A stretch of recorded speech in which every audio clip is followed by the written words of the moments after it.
بسم اللہ الرحمن الرحیم۔ السلام علیکم۔ آج میں آپ لوگوں کو بیت المقدس سے روشناس کراؤں گا۔ بیت المقدس مسلمانوں کا قبلہ اول ہے۔ ہجرت کے بعد 16 سے 17 ماہ تک مسلمان بیت المقدس یعنی مسجد اقصی کی جانب رخ کر کے ہی نماز ادا کرتے تھے۔ پھر تحویل قبلہ کا حکم آنے کے بعد مسلمانوں کا قبلہ خانہ کعبہ ہو گیا۔ مسجد اقصی خانہ کعبہ اور مسجد نبوی کے بعد تیسرا مقدس ترین مقام ہے۔ مقامی مسلمان اسے المسجد الاقصی یا حرم قدس شریف کہتے ہیں۔ یہ مشرقی یروشلم میں واقع ہے جس پر اسرائیل کا قبضہ ہے۔ یہ یروشلم کی سب سے بڑی مسجد ہے جس میں 5000 نمازیوں کی گنجائش ہے، جبکہ مسجد کے صحن میں بھی ہزاروں افراد نماز ادا کر سکتے ہیں۔ نبی کریم صلی اللہ علیہ وسلم سفر معراج کے دوران مسجد حرام سے یہاں پہنچے تھے اور بیت المقدس میں تمام انبیاء کی نماز کی امامت کرنے کے بعد بٹراک کے ذریعے 7 آسمانوں کے سفر پر روانہ ہوئے۔ قرآن مجید کی سورہ اسراء میں اللہ تعالیٰ نے اس مسجد کا ذکر ان الفاظ میں کیا ہے: پاک ہے وہ ذات جو اپنے بندے کو رات ہی رات میں مسجد حرام سے مسجد اقصی لے گئی، جس کے آس پاس ہم نے برکت دے رکھی ہے، اس لیے کہ ہم اسے اپنی قدرت کے بعض نمونے دکھائیں گے۔ یقیناً اللہ تعالیٰ ہی خوب سننے والا اور دیکھنے والا ہے۔ احادیث کے مطابق دنیا میں صرف 3 مسجدوں کی جانب سفر کرنا باعث برکت ہے، جن میں مسجد حرام، مسجد اقصی اور مسجد نبوی شامل ہے۔ سیدنا عمر فاروق رضی اللہ تعالی عنہ کے دور میں مسلمانوں نے بیت المقدس کو فتح کیا تو سیدنا عمر نے شہر سے روانگی کے وقت صخرہ اور بٹراک باندھنے کی جگہ کے قریب مسجد تعمیر کرنے کا حکم دیا، جہاں انہوں نے اپنے ہمراہیوں سمیت نماز ادا کی تھی۔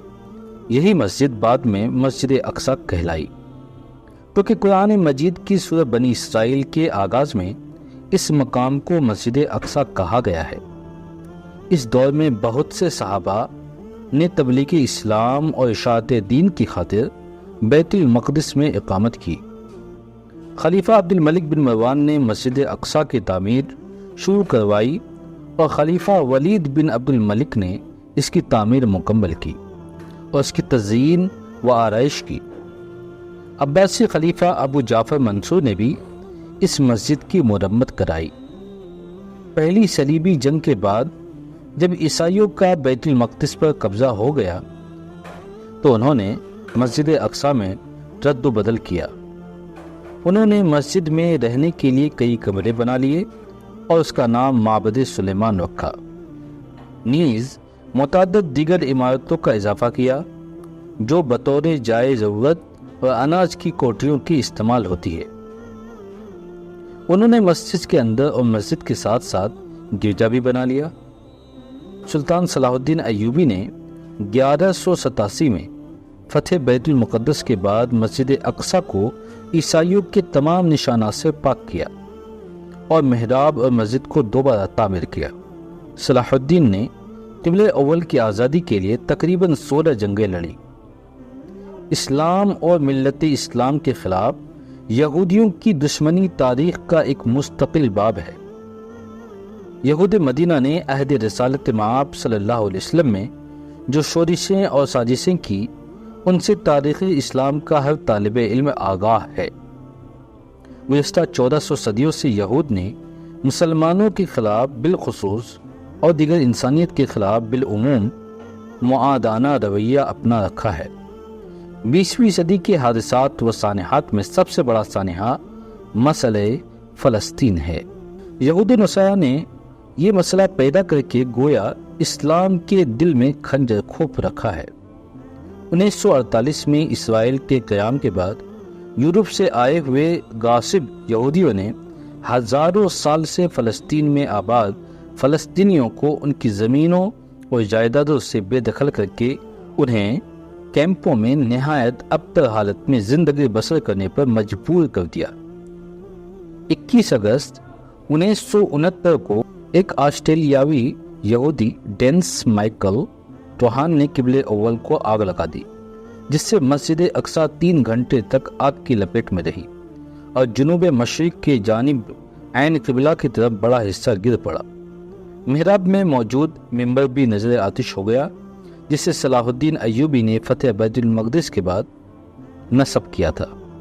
دراصل یہودی اس مسجد کو ہیکل سلیمانی کی جگہ تعمیر کردہ عبادت گاہ سمجھتے ہیں اور اسے گرا کر دوبارہ ہیکل سلیمانی تعمیر کرنا چاہتے ہیں، حالانکہ وہ کبھی بھی بذریعہ دلیل اس کو ثابت نہیں کر سکے کہ ہیکل سلیمانی یہیں تعمیر تھا۔